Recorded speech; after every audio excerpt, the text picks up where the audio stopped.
وہ ایک دن کیا ہوا, ہمارے ایک دوست کا پھڈا ہو گیا کسی سے.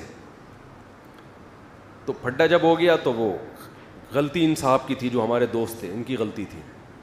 اب جس بندے کو انہوں نے مارا وہ جا کے اپنے بڑے بھائی کو بتایا, بڑے بھائی کو بتایا, بڑا بھائی طیش میں آ گیا. اور اس کا نام میں پورا نام لے لوں, اس کا نام فرض کر لو زید تھا, جس نے مارا نا چھوٹے بھائی کو, کسی کے چھوٹے بھائی کو جس نے مارا اس کا نام کیا تھا, فرض کر لو زید تھا. اصل نام میں لوں گا تو وہ بولے گا یار, وہ پھر یہ جملہ مجھے کہے گا جو آگے میں کہنے والا ہوں. تو چھوٹے بھائی کو جب اس نے مارا ہے, غلط مارا, تو چھوٹے نے بڑے کو بتایا, بڑا کیا ہو گیا, طیش میں. یا آنا چاہیے بڑے کو طیش میں, صلہ رحمی ہے, رشتہ داری کا تقاضا ہے. آج کل تو یہ رشتہ ہی ختم ہو گئے. بڑا کہتا ہے تو اپنی ذمہ داری پہ پٹائے جا. ایسا نہیں ہونا چاہیے بھائی, ایک ریلیشن ہے, پوچھو میرے بھائی کو کس نے مارا ہے, صلہ رحمی کا تقاضا ہے یہ. لیکن یہ پوچھنے سے پہلے اپنی صحت جا کے چیک کر لیا کرو.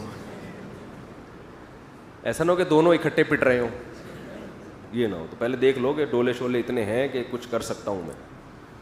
تو وہ تھا لمبا تڑنگا بڑا بھائی. تو اس کو جب پتہ چلا نا, اب مجھے پتا تھا کہ یار وہ بندہ آئے گا اور ہمارے اس دوست کو پیٹے گا پکڑ کے.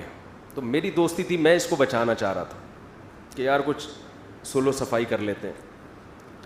تو میں جب اس کے پاس گیا, ان کے گھر گیا میں, تو بڑا بھائی غصے میں بیٹھا ہوا ہے, کہہ رہا ہے ہوا کیا ہے. میں نے کہا ہوا تو یہ ہے. اس نے کہا زید پٹے گا. زید, الفاظ اس کے مجھے اسٹائل یاد آ رہا ہے. میں نے کہا یار ریکویسٹ لے کے آیا ہوں. کہہ رہا ہے یہ ہوا ہے نا. اس نے میرے چھوٹے بھائی پہ ہاتھ اٹھایا. میں نے کہا زید پٹے گا. زید, یہ خبر ہے, یہ نیوز ہے, کچھ بھی ہو جائے زید. اصل تو یہ تھا جب اس کا نام لیتا میں پھر مزہ آتا نا, لیکن پھر وہ کہے گا مفتی صاحب پٹے گا. میرا نام سب کے سامنے ظاہر کر دیا. تو وہ بار بار میں اس کو ریکویسٹ کر رہا ہوں یار پہلے ذرا سمجھو بات کو, میں معذرت کر رہا ہوں. کہہ رہا ہے مفتی صاحب یہ بتائیں, کہہ رہے میں آپ کی عزت کرتا ہوں مفتی صاحب, لیکن یہ بتائیں اس نے میرے چھوٹے بھائی پہ ہاتھ اٹھایا. میں نے کہا اٹھایا. کہہ رہے غلطی اس کی ہے نا. میں نے کہا زید پٹے گا. تو مجھے یہ واقعہ کم از کم 14-15 سال پرانا ہے, لیکن مجھے اس کا اسٹائل بڑا اچھا لگا. کہہ رہے کچھ بھی ہو جائے زید پٹے گا. سمجھ رہے ہو. خیر نہیں پیٹا, پھر ہم نے پڑھ کے درمیان میں سلو صفائی کروا دی. تو بعض دفعہ یہ ہوتا ہے آپ اولاد کو رسپیکٹ بھی دے رہے ہیں, مائیں بھی اپنے بچوں کو عزت دے رہی ہیں, سب کچھ خرچے پورے ہو گئے, پارک بھی لے کے گھمانے بھی لے جاتے ہو, کبھی ہوٹلنگ بھی کر دی, کبھی غبارے بھی دلا دیے, کبھی پاپڑ بھی دلا دیے, کرارے پاپڑے دلا دیے آپ نے, ہر قسم کی چیزیں کھلا دی ان کو, لنچ بھی دے رہے ہو, صبح اسکول میں, رات کو جو ہے نا ان کو عزت کے ساتھ گھر میں سونے کی جگہ کی, گیس بجلی کا بل سب کچھ کر رہے ہو. اس کے بعد بھی بچہ نہیں مان رہا تو بچہ پٹے گا. جبکہ گورنمنٹ کہتی اب بھی نہیں پٹے گا. یہ ہمارا اختلاف ہے. اب سمجھ میں آیا. ہم کہتے ہیں اب بچہ پٹے گا, اب چترول لگیں گے, کیونکہ ہم نے اپنے گھر میں باپ پیدا نہیں کیا ہے, اپنی اولادیں پیدا کی ہیں.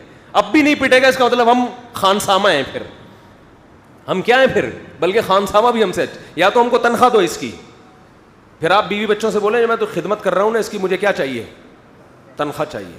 تنخواہ دو کہیں سے بھی لا کے کما کے, جو گھر دیا ہوا ہے میں نے, کرایہ نکالو اس کا, بچوں کو رکھا ہے آپ نے گھر میں, کرایہ دے بھائی. جیسے میں ڈاروین سے کہتا ہوں بندر تھے دم کہاں گئی, یا تو دم دو یا دم کے پیسے دو ہمیں. میں ڈاروین سے یہی کہتا ہوں نا یار, ہم بندر سے انسان بنے تو دم کہاں گئی, تو یا تو ہمیں دم چاہیے یا دم کے پیسے چاہیے. تو بچوں سے بولو کہ اب بھی اگر نہیں پٹے گا تو اس گھر کا جا سائیکل کی دکان کھول, پنچر لگا اور مجھے اس گھر کا کرایہ دے. بیوی سے بھی بولو کہ میں اس پوزیشن میں آ کے بھی آنکھیں دکھانے کے قابل نہیں ہوں, تو اپنے بھائیوں سے بولو اس گھر کا مجھے کرایہ چاہیے, اور جتنے انڈے پراٹھے آئیں گے آدھا تمہارا آدھا میرا خرچہ ہوگا. تو زید جو ہے اس کنڈیشن میں کیا ہوگا, زید پٹے گا. تو اسٹائل بڑا ٹائٹ تھا. کہہ رہے مفتی صاحب کچھ بھی ہو زید پٹے گا. وہ زید کی جگہ وہ نام آتا پھر مزہ آتا, لیکن وہ زید میں مزہ نہیں آ رہا. آدھا مزہ تو آگے آ گیا, لیکن جو پورا نام آتا پھر. خیر وہ نہیں پٹا, الحمدللہ بچ گیا وہ. تو پتہ نہیں کہاں سے کہاں بات چلی تھی, جہاں موضوع ادھر ادھر ہو گیا. خیر کوئی مسئلہ نہیں ہے. ہم نے کون سا کوئی تھیسس تیار کرنے ہیں, ہمیں اسلامیات کے آپ کے پیپر ہونے والے ہیں کہ ایک ٹاپک پر آپ کو, آپ تو واض و نصیحت چاہیے نا. واض و نصیحت بکھری ہوئی ہی اچھی ہوتی ہے, سمجھ رہے ہو. بکھری ہوئی واض و نصیحت کیا ہوتی ہے, اچھی ہوتی ہے. جو کام کی بات آئے پارسل کر دو. تو جو اللہ دماغ میں ڈال رہا ہوتا ہے ہم یہاں سے کیا کر رہے ہوتے ہیں, پارسل. یار کوئی بھی اچھی بات اللہ ہم سننے کو مل جائے اور عمل کی توفیق مل جائے. سبحانک اللہم و بحمدک نشہد ان لا الہ الا انت نستغفرک و نتوب الیک.